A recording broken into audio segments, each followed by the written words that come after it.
Good morning, everybody. Happy Thursday.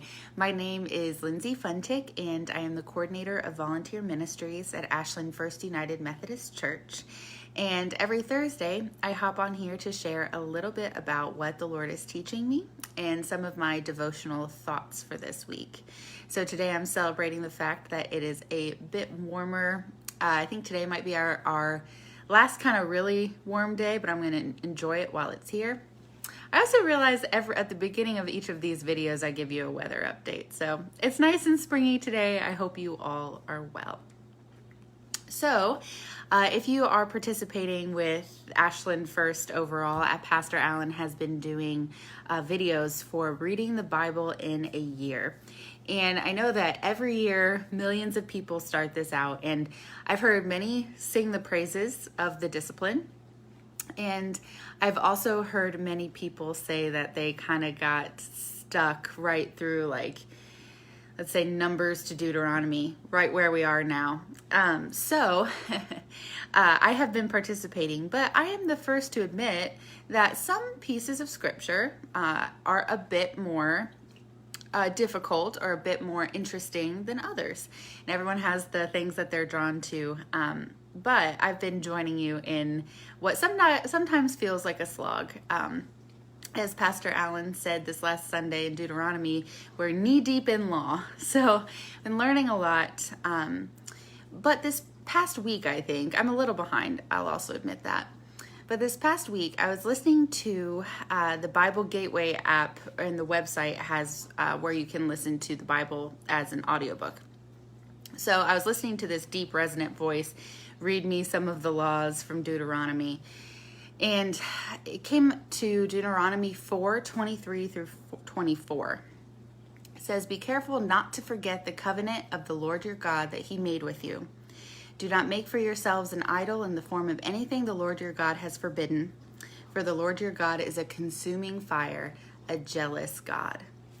So as I was listening to that, my mind snagged on jealous God. And this is something that I have read before. I love the song, "Oh, How He Loves Us," which starts out, "He is jealous for me." But this is one of the first times that I ever kind of sat and critically thought about that and really kind of meditated on it. And I have to admit that my gut reaction, so let's talk gut reactions when it comes to the word jealousy. I think of controlling and manipulative people who use jealousy to abuse their partners. And I also think about my own innate proclivity toward being jealous of other people. If you're familiar with the Enneagram, I have some Enneagram 4 sprinkled in there, and their proclivity, their deadly sin is envy. So those are my gut reactions when I hear your God is a jealous God. I'm like, oh, that doesn't really hit nicely. But the more that I thought about it, and being the good little seminarian that I was / am, probably always will be, I did dive into some articles on the word jealousy and translations. But this is a place for devotional thoughts, not for word studies. So I just want to share a little bit about kind of the conclusions I came to and how I'm kind of reconciling this image of jealousy that's very damaging that we see around us, that we might have experienced in our own lives, with the fact that we have a jealous God. So first and foremost, our language falls short. So jealousy, as God displays jealousy, is perfect because God is perfect. So our definitions and our experiences of jealousy come out of a human broken experience. So that's kind of the caveat. Our language always falls short. But as I was reading through some of these passages that declare that God is jealous, all of it comes down to Israel worshiping other gods. So it kind of everything that the Bible talks about God's jealousy comes back to the idea of covenant. And so I kind of played with that, thought through it, and sort of teased out some of the hesitations I have about my experience with jealousy versus who God is and his perfect jealousy.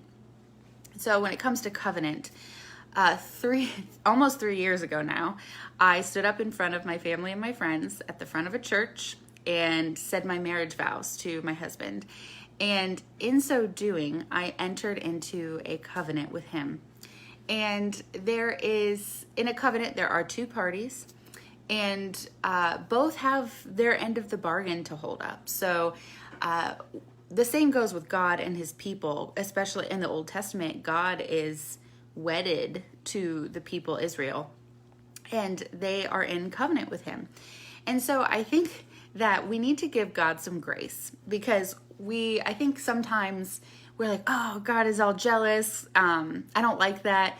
But when you think about covenant partners, you think about marriage partners, God kind of has a right to be jealous if we step outside of the covenant. And that's what the people Israel did. That is sort of what he was preemptively saying, that don't do this because I'm a jealous God. As your covenant partner, this is something that matters to me. So as I was pondering that, my first thought is that I want a jealous God.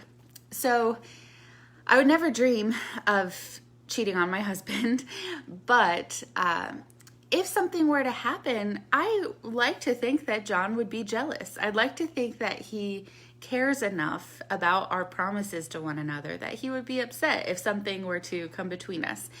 And so when I think about God being a jealous God, that is the kind of relationship I want with God. Because in his perfect jealousy, God is demonstrating his care for us. And I think there's also power in demonstrating the fact that almost God gives us the power to break his heart. And when you really kind of sit and think about that, that is huge. The God of the universe chose to enter into a relationship with us that we will not hold up perfectly. And so as our covenant partner, he has that right to be jealous when we step outside of our covenant. But that is a sign that he cares, and that he is deeply invested in the promises that he made to us and that he wants from us. He desires all of us. So that's kind of the first thing that I was going with. The second thing is that jealousy provides accountability in a way. Again, this is not a controlling, manipulative, tyrannical kind of jealousy.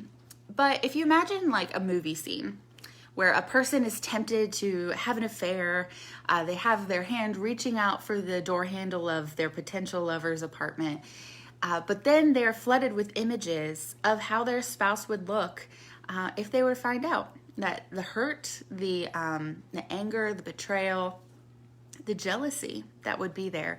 And I like to picture in that scene that their hand drops and they walk away. So this kind of, when God says, I am a jealous God, he is saying that this matters to me and that this is something that I will react to as your covenant partner. And so it provides us accountability, because we think about when we want to step out on our relationships, but here we're talking about God in general, that we are in relationship with him. And when we step out on him, that will flood him with hurt. That will flood him with jealousy. That will be us not holding up our end of the covenant. And to think about God's reaction is a beautiful thing. And so we can have accountability in that. And I will say, in our Western culture, we really like our individualism. So I think one of the reasons this idea of jealousy chafes against us is that accountability is not always a pretty thing, and it's not always something that we desire. So we are in a relationship with God, though. He cares, and that holds us accountable because we chose to enter this. And finally, as I reflected on perfect jealousy, God's jealousy, I think that jealousy can be redemptive because God cares, because he is deeply invested in this relationship that we have with him. He fights for and he renews the covenant. It's a sign that his love for us is alive and well, that he would go to the ends of the earth to bring us back, and that he is hurt when we step out. And he's not, I think the key is that God is not jealous for jealousy's sake.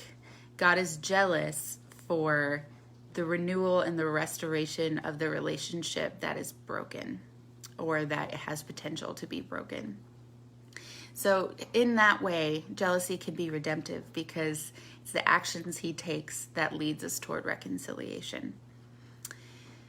So these are not perfect thoughts. I think that this is a topic that I will probably continue to ponder and try to figure out and tease away from, again, my own experiences with the brokenness of human jealousy. But I think there is so much beauty in the fact that we have a jealous God who cares about the covenant that he made with us. If we step into that relationship with him, he cared about the covenant he made with Israel. He was to be their God, they were to be his people. And he desires us mind, body, and soul. And that is the safest and the most beautiful place to be.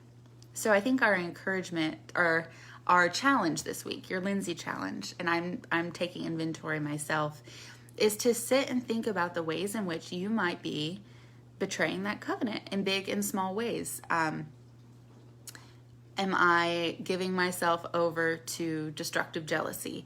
Am I not loving my neighbor as myself, which is part of the covenant? Am I ignoring God's presence in my life? Am I ignoring my covenant partner? These are all ways that we kind of fall into, intentionally or otherwise. But this isn't a relationship that is worth investing in, and God is already deeply invested. So I encourage us to just turn toward him, search your hearts, and go into the arms of the beloved. So, friends, with that, I hope that you have a really, really good Thursday. Again, enjoy this spring weather. I plan on busting out my brand new green rain boots. I hope for some puddles to splash in. So I just pray that you experience the presence and the loving relationship of our jealous God today. We'll see you all very soon.